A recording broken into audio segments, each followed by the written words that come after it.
everybody, I'm Ellie, and in today's routine I'm going to teach you how to touch your toes or work towards being able to touch your toes from a standing position if the thing holding you back in your body is foot dysfunction. So I've done another video on learning how to touch your toes if it's your upper body or your pelvis getting in your way.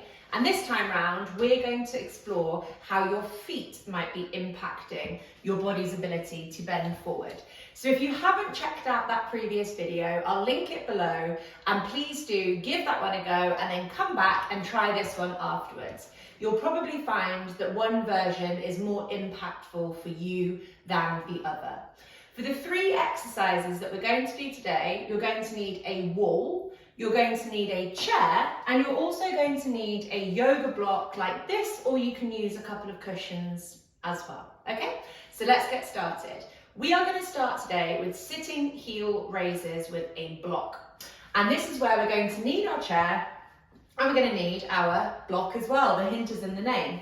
We're putting our block in between our knees so that our knees are kept at hip width distance apart, which is more narrow than most people think.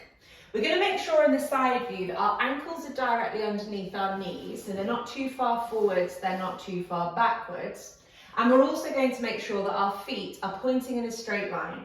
So we don't want to look down and see that our toes are twisting out to the side.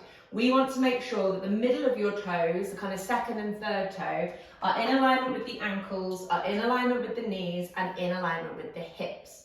From here, you're going to squeeze your block with your knees. So you're going to hold a squeeze with your knees. And what that squeeze is going to do is wake up your inner thighs, your adductors. So keep that momentum there at your knees, keep that work going. And you're going to roll your pelvis forwards anteriorly. So rolling your pelvis forwards anteriorly closes up the gap between the femur and the pelvis. It's putting you into more hip flexion. What rolling the pelvis forwards anteriorly is not, is a rib cage flare. So there's going to be lots of you watching this who, when I said roll your pelvis forwards, actually what you did was this, which is lift your rib cage up. That's your body bypassing your hip muscles and using the back to cheat and pretend that you're rolling your pelvis forwards. So the rib cage stays down, it doesn't lift up. The pelvis rolls forwards, and you should feel like you're getting more work going on around your hips. You may even get some cramp. It's a good thing. Prepare for more cramp, by the way. Keep squeezing the block in between your knees, and we're not allowing that pelvis to roll backwards or lose the position that it's in. So this exercise is not only going to help the function of your feet and ankles to allow you to lengthen yourself forward, but it's also teaching your pelvis to do what it needs to do in order for you to be able to bend forwards and touch your toes as well.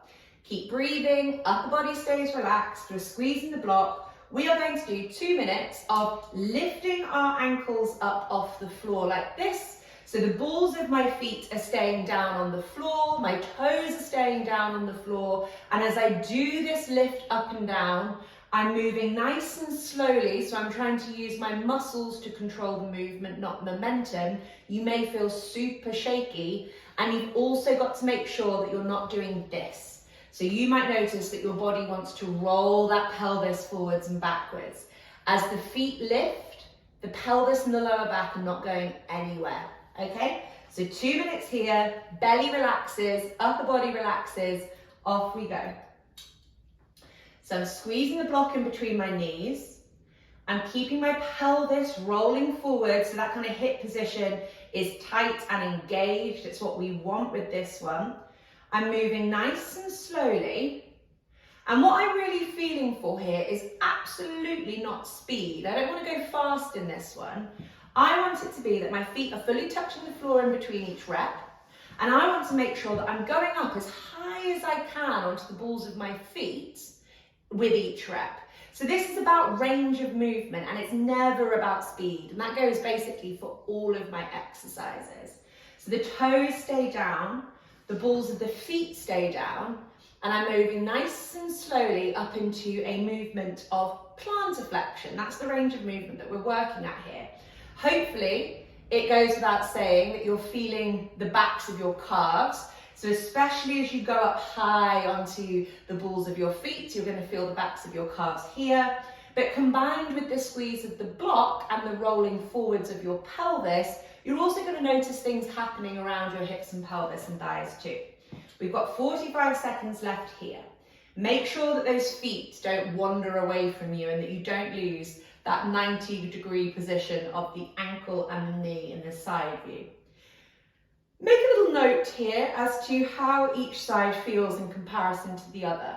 So as I do this, I feel a lot more kind of crampy sensation on my right hand side, which would indicate to me that my right foot struggles with plantar flexion more than my left foot. And that doesn't surprise me. I kind of knew that already with my body. We've got just over 10 seconds left here. Slowly, we're in control. Our upper body is relaxed and the pelvis isn't moving forwards and backwards here. 3, 2, and 1. So that's exercise 1, sitting heel raises with a block, complete. We're going to move these out of the way and we're going to come down to the floor for one of the most hated posture exercises of all time, and that is foot circles and point and flex. So you're going to take your, let's do our left thigh, our left leg together. My right leg stays outstretched on the floor. I'm pulling my right foot back towards me, keeping my calf of my right leg on the floor. What that's going to do is work the front of the shin on the right leg and also stretch off the hip. Don't let this foot become kind of lazy and don't let that knee bend. We're trying to keep that foot active in dorsiflexion. I'm taking my hands underneath my left thigh. I'm not rounding my upper back and really strained here. I'm long through my spine and I'm not trying to bring the leg too close to me. What we're going to do is keep this shin parallel with the floor, and with continuing my breathing, I'm going to move my left foot in outward circles for 30 seconds. I don't care how many reps you do. What I care about is that you are watching your form on this one. So your shin is not bouncing up and down, the knee's not wobbling around all over the place, the leg is staying still, the movement is happening from the ankle downwards, and remember this right foot is also active. So we're going to do 30 seconds of outbound circles, off we go. So it doesn't matter how many you do, what you're trying to do is keep your shin still, keep breathing and relaxed in your upper body, stay active with your right foot and keep that right calf on the floor, and you're just trying to see how big a circle you can make without the entire lower leg moving up and down or turning in circles. Try and get the toes involved too. We're going to swap directions on the same foot. So I'm still on my left foot, but I'm turning my feet inwards this time. I'm keeping my lower leg as still as I can so that the foot and the ankle is pivoting around the shin. I'm relaxing my belly. I'm breathing, keeping my jaw relaxed. You can put a cushion under your head if you're struggling with relaxing your jaw and your breath. And I'm keeping active with my right foot.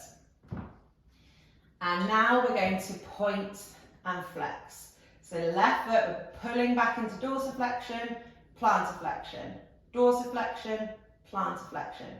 Again, I'm trying to keep that lower leg still as I move the foot forwards and backwards. So we're not lifting the ankle up and down here. Really try and point your toes as much as you can so you get cramp in the arches of your feet. And as the top of the foot pulls backwards, you're trying to get that burn through the front of the shin.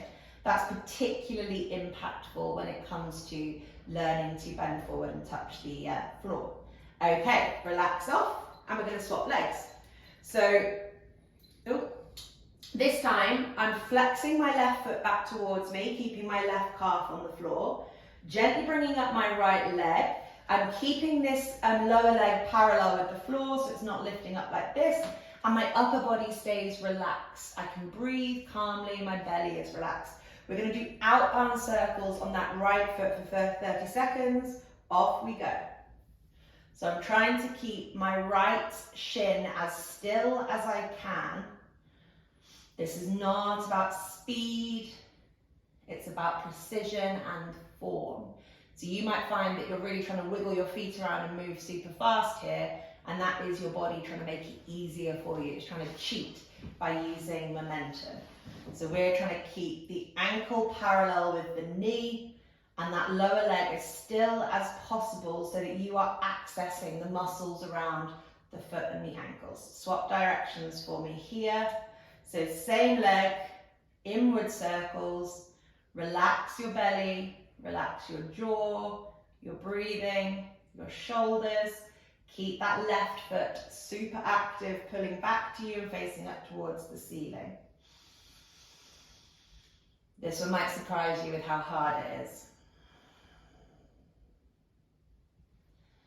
And then final 30 seconds here, we point and we flex this right foot too. So we're trying really hard not to lift the foot up and down. The foot moves forwards and backwards. We're pointing the foot so hard that we get a cramp through the arches of the foot, maybe through the toes. And as we draw the foot backwards, we can feel the front of our shins perhaps on fire as they work hard in dorsiflexion, which is really good news when it comes to bending forwards. And relax off. So if you didn't like that burn through the front of your shins and that exercise, you're going to hate the burn that you get in this next one, but it's going to be really impactful for you. So our final exercise in our little mini sequence today is called static wall. We're going to bring our legs up to the wall like so. And what you want to make sure of is that your pelvis is fully flat to the floor. If you go too close to the wall and you're not very flexible through your back body, you're going to lift your pelvis up so that your bottom and your coccyx, your tailbone, are just kind of like lifting up off the floor.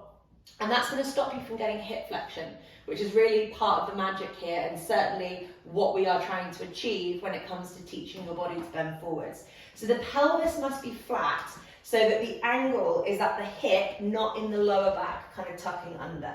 You're going to try and line up the middle of your second and third toes with your hip joints, and you're going to pull the tops of your feet back towards you.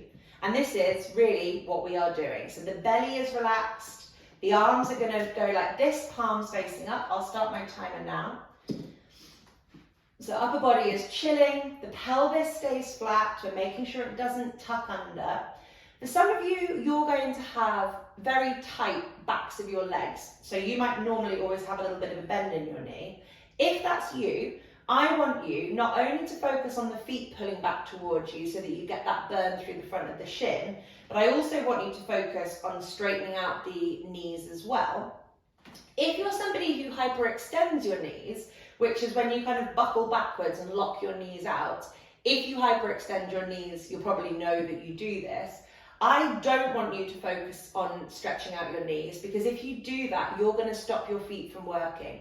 So if you are a hyperextensive knee person, which I am a little bit, I want you to keep a soft bend in your knees and just don't worry about them not stretching out.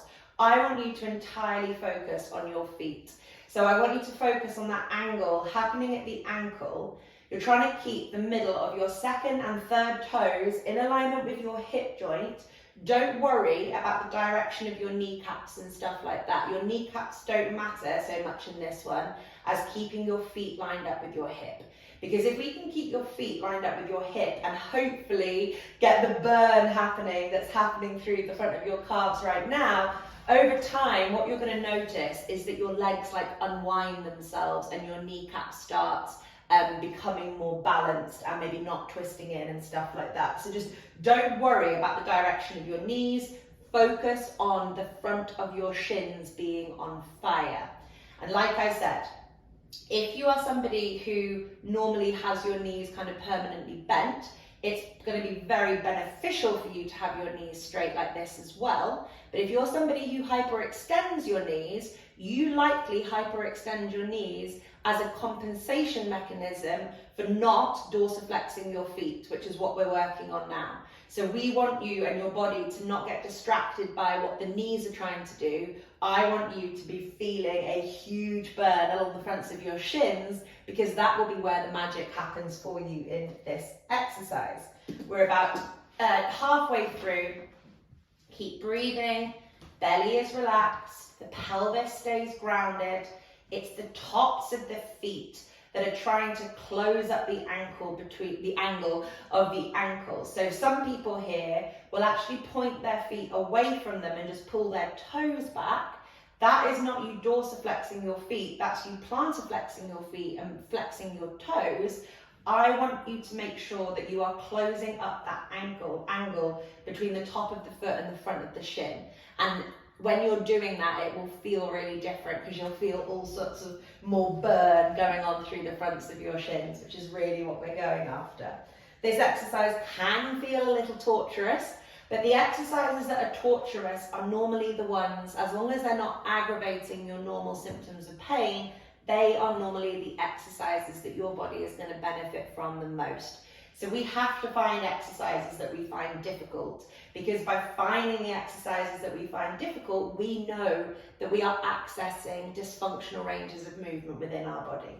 We've got 1.5 minutes left here, palms facing up. As I'm getting more burning happening through the fronts of my shins, I can feel my spine derotating slightly and relaxing. I can feel my shoulders pulling back behind me. I can feel my chest opening up, which is indicative of an upper body position that is out of whack due to foot dysfunction. So this is having an impact on me. You might need to have a rest every now and then, so you can kind of relax your feet slightly. But remember, when you come back to it, you're trying to find a position where you're feeling that fire through the fronts of your shins. Only got 45 seconds left. That might feel like a long time. This is definitely a struggle for me. Oh, especially on my right leg today. Right leg is really struggling, but it's doing me good.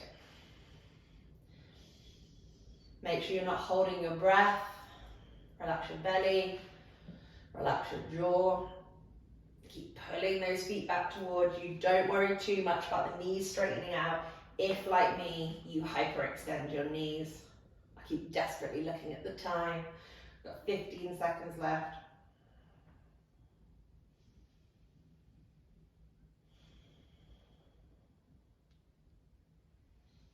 5, 4, 3, 2, and 1. Oh, so those 3 exercises tackled foot dysfunction. So what I recommend you doing now is bending forward, standing up, bending forward, and seeing if you can touch your toes. If you find touching your toes is easier, or if you're a bit closer to the floor, having done what we've just done, it's a sign that it is foot dysfunction that is preventing your hips and your pelvis from moving properly. So keep working at your feet, and before you know it, you'll be touching the floor in no time.